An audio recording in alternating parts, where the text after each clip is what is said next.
Top 10 ನಲ್ಲಿ ಮೊದಲನೇದಾಗಿ ನೋಡೋಣ. ಪ್ರಮುಖ ಚುನಾವಣಾ ವಿಷಯಗಳ ಕುರಿತು ಬಹಿರಂಗ ಚರ್ಚೆಯಲ್ಲಿ ಭಾಗವಹಿಸುವಂತೆ ಪ್ರಧಾನಿ ಮೋದಿ ರಾಹುಲ್ ಗಾಂಧಿಗೆ ನಿವೃತ್ತ ನ್ಯಾಯಮೂರ್ತಿ ಮದನ್ ಲೋಕೂರ್ ಸೇರಿ ಹಲವರು ಆಹ್ವಾನ ನೀಡಿದರು. ಇದನ್ನು ರಾಹುಲ್ ಗಾಂಧಿ ಸ್ವೀಕರಿಸಿದ್ದಾರೆ. ನಾವು ಬಹಿರಂಗ ಚರ್ಚೆಗೆ ಸಿದ್ಧ ಇದ್ದೇವೆ, ಪ್ರಧಾನಿ ಮೋದಿ ಅವರು ಚರ್ಚೆಯಲ್ಲಿ ಭಾಗವಹಿಸಬೇಕು ಅಂತ ದೇಶದ ಜನ ನಿರೀಕ್ಷೆ ಮಾಡುತ್ತಾ ಇದ್ದಾರೆ ಅಂತ ರಾಹುಲ್ ಟ್ವೀಟ್ ಮಾಡಿದ್ದಾರೆ. ಬಂಗಾಳದಲ್ಲಿಯೂ ಈಗ ಪೆನ್ಡ್ರೈವ್ ಪಾಲಿಟಿಕ್ಸ್ ನಡೆದಿದೆ. ತಮ್ಮ ಬಳಿ ಗವರ್ನರ್ ಆನಂದ್ ಬೋಸ್ ವಿಡಿಯೋಗಳ ಪೆನ್ಡ್ರೈವ್ ಇದೆ ಅಂತ ಸಿಎಂ ಮಮತಾ ಬ್ಯಾನರ್ಜಿ ಹೇಳಿದ್ದಾರೆ. ರಾಜಭವನ ರಿಲೀಸ್ ಮಾಡಿದ ವಿಡಿಯೋ ಎಡಿಟ್ ಎಂದು ದೀದಿ ಆಪಾದಿಸಿದ್ದಾರೆ. ಆಂಧ್ರ ರಾಜಕೀಯದಲ್ಲಿ ವಿಚಿತ್ರ ಸನ್ನಿವೇಶ ನಡೆದಿದೆ. ಬಹಿರಂಗ ಪ್ರಚಾರಕ್ಕೆ ತೆರೆ ಬೀಳುವ ಮುನ್ನ ಸಿಎಂ ಜಗನ್ ಪಕ್ಷದ ಪರ ನಟ ಅಲ್ಲು ಅರ್ಜುನ್ ನಂದ್ಯಾಲದಲ್ಲಿ ಪ್ರಚಾರ ನಡೆಸಿದರು. ಮತ್ತೊಂದು ಕಡೆಗೆ ಪೀಠಾಪುರಂನಲ್ಲಿ ಚಿಕ್ಕಪ್ಪ ಪವನ್ ಕಲ್ಯಾಣ್ ಪರ ನಟ ರಾಮ್ ಚರಣ್ ಮತಬೇಟೆ ನಡೆಸಿದರು.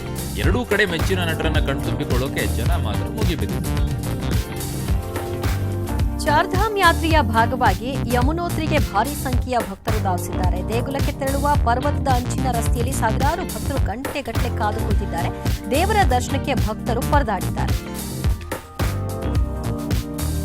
ನೂರಾರು ಕಿಲೋಮೀಟರ್ ಎತ್ತರದಲ್ಲಿ ತಿರುಗುವ ಅಂತಾರಾಷ್ಟ್ರೀಯ ಬಾಹ್ಯಾಕಾಶ ನಿಲ್ದಾಣ ನಿನ್ನೆ ರಾತ್ರಿ ಚೆನ್ನೈ ಮಂದಿಗೆ ದರ್ಶನ ನೀಡಿದೆ. ಆಗಸದಲ್ಲಿ ಮಿರಮಿರ ಮಿಂಚುತ್ತಾ ತೆರಳುತ್ತಾ ಇದ್ದ ಐಎಸ್ಎಸ್ ಅನ್ನು ನೋಡಿ ಚೆನ್ನೈ ಮಂದಿ ಮುಖ ವಿಸ್ಮಿತರಾಗಿದ್ದಾರೆ. ಕೂಡಲೇ ತಮ್ಮ ಕ್ಯಾಮೆರಾಗಳಲ್ಲಿ ಬಂಧಿಸಿ ಸೋಷಿಯಲ್ ಮೀಡಿಯಾದಲ್ಲಿ ವೈರಲ್ ಮಾಡಿದ್ದಾರೆ. ಇಂದು ಬೆಂಗಳೂರಿಗೂ ಕೂಡ ಅಂತಾರಾಷ್ಟ್ರೀಯ ಬಾಹ್ಯಾಕಾಶ ನಿಲ್ದಾಣ ದರ್ಶನವನ್ನು ನೀಡಲಿದೆ. ಎಸ್ಎಸ್ಎಲ್ಸಿ ಪರೀಕ್ಷೆಯಲ್ಲಿ 20% ಕೃಪಾಂಕ ಕೊಟ್ಟಿರುವುದನ್ನು ಶಿಕ್ಷಣ ಸಚಿವ ಸಮರ್ಥಿಸಿಕೊಂಡಿದ್ದಾರೆ. ಕೋವಿಡ್ ಸಮಯದ ವಿದ್ಯಾರ್ಥಿಗಳು ಈಗ ಎಸ್ಎಸ್ಎಲ್ಸಿ ಪರೀಕ್ಷೆ ಬರೆದಿದ್ದಾರೆ, ಅದಕ್ಕೆ ಕೃಪಾಂಕ ಕೊಟ್ಟಿದ್ದೀವಿ ಅಂತ ಹೇಳಿದ್ದಾರೆ. ನನ್ನ ಬಗ್ಗೆ ಕೆಟ್ಟ ಟ್ರೋಲ್ ಮಾಡುವವರು ಎಂದಿಗೂ ಉದ್ಧಾರ ಆಗಲ್ಲ ಅಂತ ಮಧು ಬಂಗಾರಪ್ಪ ಶಾಪ ಹಾಕಿದ್ದಾರೆ.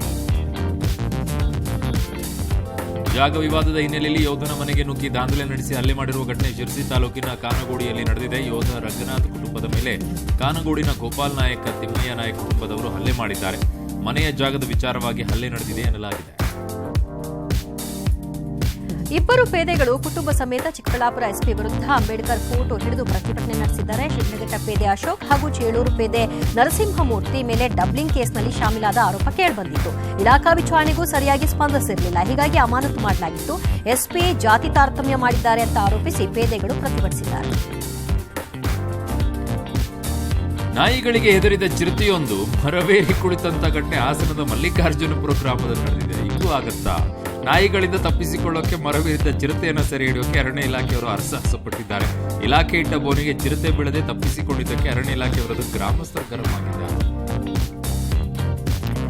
ತಮ್ಮ ಗರ್ಭಾವಸ್ಥೆಯ ಫೀಲಿಂಗ್ಸ್ಗಳನ್ನು ದಾಖಲಿಸಿದ ಪುಸ್ತಕದಿಂದಾಗಿ ನಟಿ ಕರೀನಾ ಕಪೂರ್ಗೆ ಸಂಕಷ್ಟ ಎದುರಾಗಿದೆ. ಪ್ರೆಗ್ನೆನ್ಸಿ ಬೈಬಲ್ ಎಂಬ ಹೆಸರಿನ ಪುಸ್ತಕಕ್ಕೆ ಕ್ರಿಶ್ಚಿಯನ್ ಸಮುದಾಯ ಸಾಮಾಜಿಕ ಕಾರ್ಯಕರ್ತರೊಬ್ಬರು ಆಕ್ಷೇಪ ವ್ಯಕ್ತಪಡಿಸಿ ಕೋರ್ಟ್ ಹೋಗಿದ್ರು. ಈಗ ಕೋರ್ಟ್ ನೋಟಿಸ್ ಕೊಟ್ಟಿದೆ.